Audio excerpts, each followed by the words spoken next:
vamos a trabajar ahora esta cuestión del enlace entre los conjuntos A y B. Me están preguntando que por qué esta situación de los enlaces o a qué referimos con los enlaces. Son enlaces de asesoramiento, examen, donde el conjunto A me permite tener toda la visión del texto que yo voy a trabajar con mi evidencia, y el conjunto B me permite tener toda la valoración de ese propio texto. Así es que cuando estamos hablando nosotros de los conjuntos A y B, y yo voy al conjunto B para empezar a valorar algunas cuestiones, por ejemplo, yo respecto de la situación de aprendizaje que origina más bien a las evidencias presentadas, yo tengo que ir observando varias situaciones. Por ejemplo, yo observo primero que tengo que mencionar una estrategia, qué estrategia emplee para presentar, por ejemplo, los aprendizajes esperados. De ahí entonces tengo que ver cuál es la estrategia. Obviamente que en el uso de la estrategia, en el planteamiento de la estrategia, entra la planeación también, y al entrar la planeación es un ejercicio que primero se piensa y que después se escribe. Entonces yo tengo que ver cuál es la estrategia como un conjunto de acciones que me permitan resolver el problema del desarrollo de los aprendizajes esperados. Pero también aquí metodológicamente tengo que ver hacia dónde voy.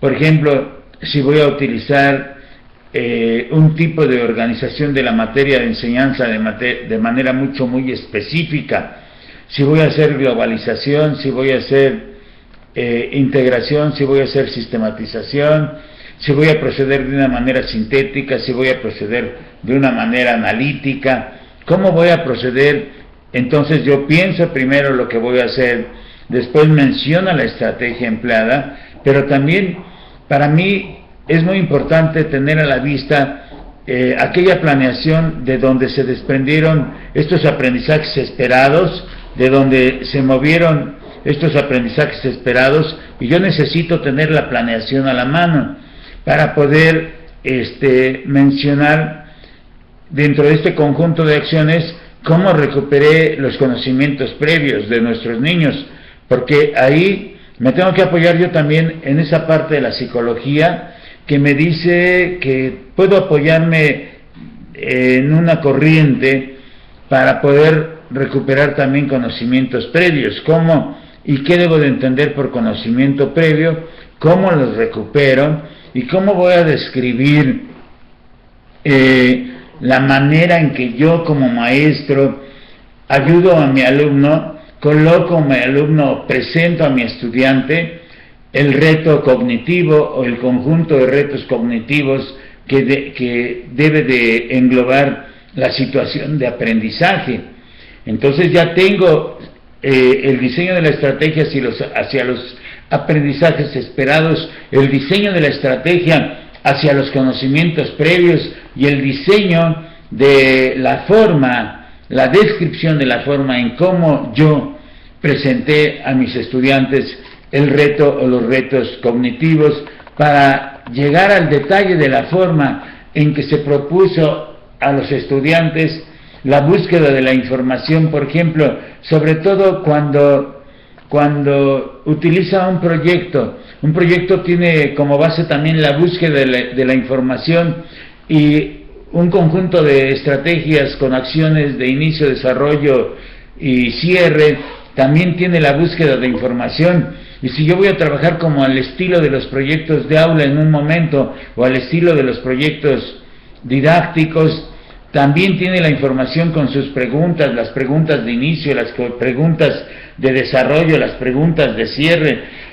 Y yo tengo que detallar muy claramente qué hice con mis estudiantes para que ellos buscaran la información que les permitiera en ese momento. Pensemos que utilizó usted la semana 14 del año pasado escolar, y en esta semana 14 ahí hay conocimientos relacionados al aprendizaje esperado o que tienen que ver con la resolución del reto, de los retos cognitivos. Entonces hace una asociación total de la planeación que hizo con la evidencia que tiene con sus aprendizajes esperados, con sus aprendizajes previos, con la búsqueda de la información para adquirir conocimientos, cómo relaciona esto con el aprendizaje esperado, cómo relaciona esto con los retos cognitivos y cómo organizó usted al grupo escolar, qué hizo para organizar al grupo escolar, qué les propuso a los estudiantes, si usted también en esta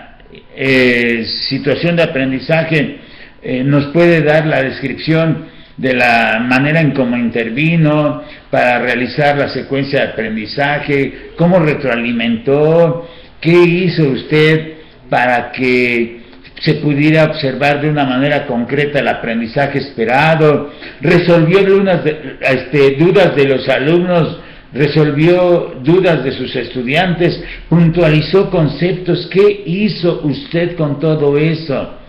Si usted quiere redactar nada más, porque va a ser la redacción que le dan en los conjuntos de palabras, de ideas o de enunciados, necesita todo un soporte, no la va a poder hacer aparte de que necesita sintaxis y toda la parte gramatical. Entonces, el cierre lo va a tener que hacer usted con la evaluación. ¿Qué tipo de evaluación empleó?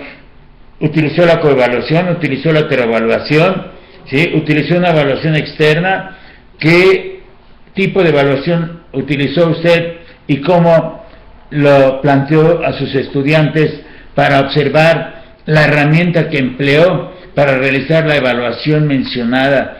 Es muy interesante esta redacción 3, porque en esta redacción 3 a mí me permite ir en la explicación de la situación de aprendizaje, y pues le deseo que la esté planteando bien. Yo le recomiendo que utilice enunciados completos, que empiecen con mayúscula y terminen con punto, y que sea claro en lo que usted quiere decir, pero también que realice esos enlaces entre la teoría y la práctica para que su práctica docente se observe con un nivel de calidad muy claro.